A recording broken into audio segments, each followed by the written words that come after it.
we're going to read a book. It's about a dragon. It was my mom's favorite book when she was little. And after, we're going to color a dragon that's like the dragon in the story that I found. And you can color any color you want. And you can color it just like the dragon in the book, or you can color it lots of different colors. I hope you have fun.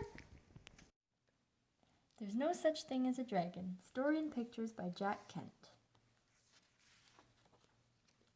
Billy Bixby was rather surprised when he woke up one morning and found a dragon in his room. It was a small dragon about the size of a kitten. The dragon wagged its tail happily when Billy patted its head. Billy went downstairs to tell his mother. "There's no such thing as a dragon," said Billy's mother, and she said it like she meant it. Billy went back to his room and began to dress. The dragon came close to Billy and wagged its tail, but Billy didn't pat it. If there's no such thing as something, it's silly to pat it on the head. Billy washed his face and hands and went down to breakfast. The dragon went along. It was bigger now, almost the size of a dog. Billy sat down at the table. The dragon sat down on the table. This sort of thing was not usually permitted, but there wasn't much Billy's mother could do about it. She had already said there was no such thing as a dragon, and if there's no such thing, you can't tell it to get down off the table. Mother made some pancakes for Billy, but the dragon ate them all. Mother made some more, but the dragon ate those too.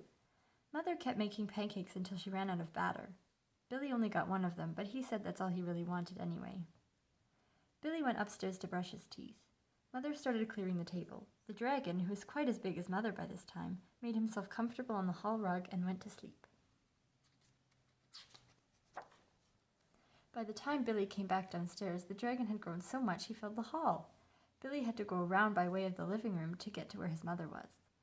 "I didn't know dragons grew so fast," said Billy. "There's no such thing as a dragon," said Mother firmly.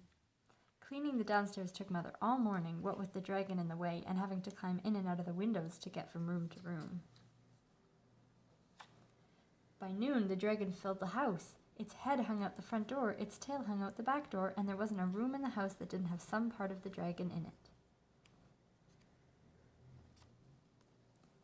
When the dragon awoke from his nap, he was hungry. A bakery truck went by. The smell of fresh bread was more than the dragon could resist. The dragon ran down the street after the bakery truck. The house went along, of course, like the shell on a snail. The mailman was just coming up the path with some mail for the Bixbys when their house rushed past him and headed down the street. He chased the Bixbys' house for a few blocks, but he couldn't catch it. When Mr. Bixby came home for lunch, the first thing he noticed was that the house was gone. Luckily, one of the neighbors was able to tell him which way it went. Mr. Bixby got in his car and went looking for the house. He studied all the houses as he drove along. Finally, he saw one that looked familiar. Billy and Mrs. Bixby were waving from an upstairs window. Mr. Bixby climbed over the dragon's head, onto the porch roof, and through the upstairs window. "How did this happen?" Mr. Bixby asked. "It was the dragon," said Billy. "There's no such thing," Mother started to say. "There is a dragon," Billy insisted, "a very big dragon." And Billy patted the dragon on the head. The dragon wagged its tail happily. Then, even faster than it had grown, the dragon started getting smaller. Soon it was kitten size again. "I don't mind dragons this size," said Mother. "Why did it have to grow so big?" "I'm not sure," said Billy, "but I think it just wanted to be noticed."